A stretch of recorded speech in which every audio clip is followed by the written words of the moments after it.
Assalamualaikum warahmatullahi wabarakatuh. Perkenalkan, nama saya Osa Muhammad Madani dari kelas MHU 2B, NIM 12140700091. Dan pada kesempatan kali ini saya akan mengerjakan tugas untuk penyempurnaan nilai UAS, yaitu untuk menjelaskan ulang jawaban dari soal-soal yang telah diberikan. Baik, untuk nomor yang pertama, eh, ini adalah pengertian dan juga analogi dari sebuah pohon dalam dakwah. Oke, dalam berdakwah kita harus memiliki ilmu pengetahuan yang cukup. Dan oleh karena itu, kita dapat mengibaratkan ilmu pengetahuan dalam bentuk pohon.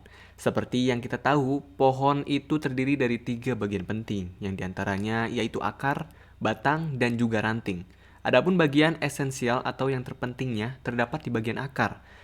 Dan akar ini sebagai penentu subur atau tidaknya sebuah pohon ataupun tanaman gitu.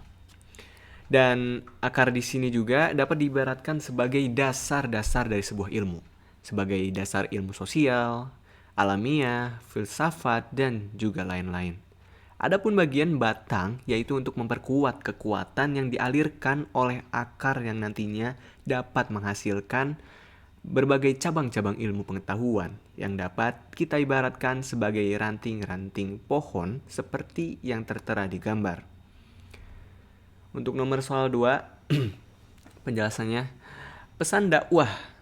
Pesan dakwah adalah segala sesuatu yang harus disampaikan oleh subjek kepada objek dakwah, yaitu keseluruhan ajaran Islam yang ada di dalam kitabullah maupun dalam sunnah Rasulullah SAW.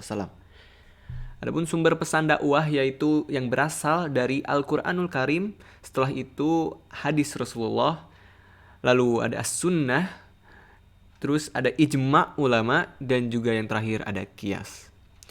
Adapun hakikat dakwah yaitu saya mengutip dari perkataan Profesor Dr. Nur Syam, MSI.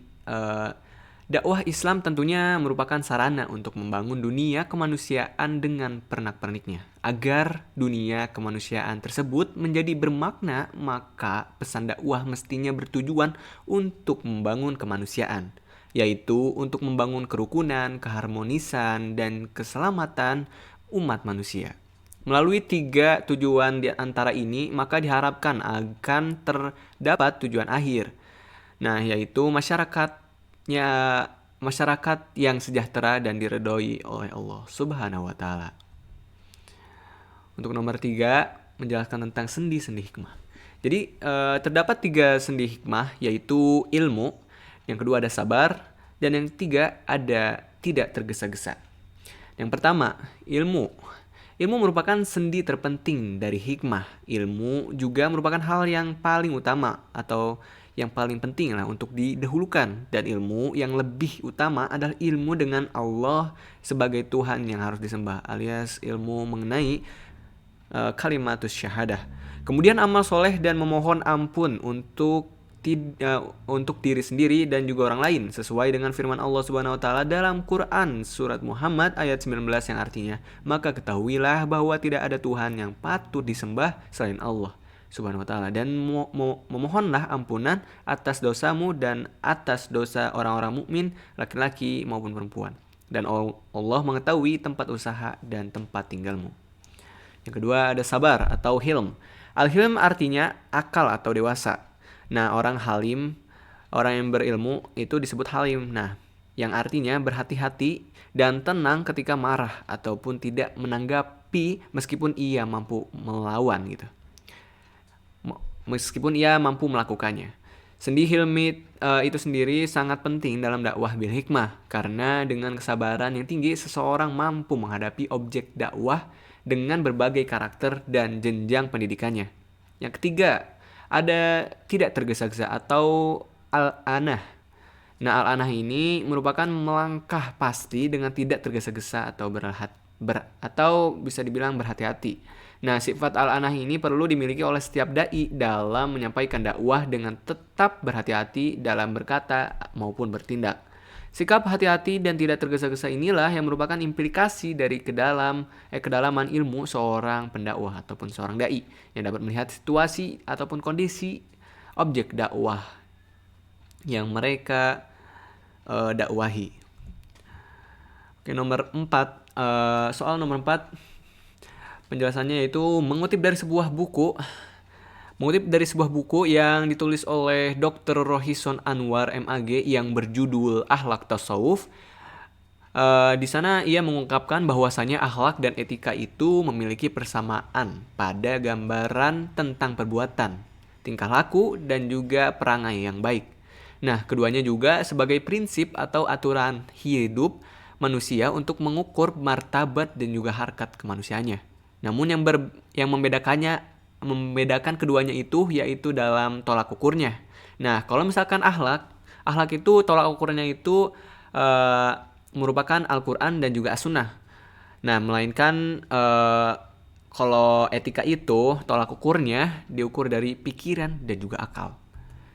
Oke, penjelasan nomor terakhir yaitu analisis dari penjelasan Dr. Asep Sodikin. Jadi yang saya dapat menyimpulkan dari penjelasan dari Dr. Asep Sodikin yang telah disampaikan sebelumnya, yaitu menjelaskan beberapa poin mengenai filsafat ilmu. Dari penjelasan ini saya dapat menyimpulkan bahwasanya terdapat perbedaan antara berpikir secara filsafat dan juga cara berpikir secara sains. Cara berpikir filsafat yaitu dengan menggunakan logika ataupun secara logis. Nah, adapun sains itu menggunakannya lebih ke terikat dengan hukum alam ataupun yang sering disebut rasional. Nah, beliau juga menjelaskan tentang aksiologi. Nah, aksiologi ini merupakan sebuah ilmu yang di dalamnya mempelajari tentang prinsip dan nilai-nilai kehidupan dari kajian ilmu filsafat. Nah, ilmu pengetahuan di dalam aksiologi ini kemudian mencakup semua nilai-nilai dalam kehidupan. Dalam ilmu ini sekaligus akan diketahui bagaimana sesuatu dianggap memiliki nilai yang berarti dan siapa saja yang bisa memberikan nilai atas sesuatu tersebut. Aksiologi juga kemudian disebut dengan istilah hakikat nilai, di mana nilai-nilai dalam kehidupan ini beragam dan kemudian melibatkan perasaan dan pola pikir manusia. Misalnya nilai keindahan, nilai kesetiaan, kecurangan, keadilan, dan lain sebagainya. Mungkin itu saja yang dapat saya sampaikan. Mohon maaf atas segala kekurangannya. Wassalamualaikum warahmatullahi wabarakatuh.